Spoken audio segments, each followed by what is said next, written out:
നമുക്ക് നല്ല നാടൻ പുളിഞ്ചിക്ക അച്ചാറിട്ടാലോ?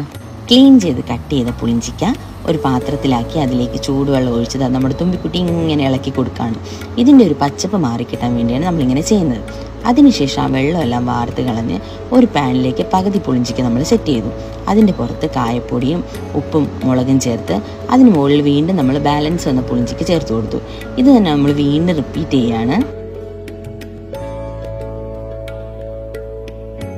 അതിനുശേഷം അമ്മ ഇതെല്ലാം കൂടി നല്ല രീതിയിലൊന്ന് ഇളക്കി യോജിപ്പിച്ചെടുക്കുകയാണ്. നമ്മുടെ ഐറ്റം ഇപ്പം ഇങ്ങനെയാണ് ആയിട്ടുള്ളത്. കാണുമ്പോൾ തന്നെ വായിൽ വെള്ളം വരുന്നില്ലേ? അത് കഴിഞ്ഞ് ഒരു ചീനിച്ചട്ടിയിൽ വെളിച്ചെണ്ണ ഒഴിച്ച് നന്നായി ചൂടാകുമ്പോൾ അതിലേക്ക് കടുകിട്ട് പൊട്ടിക്കാം.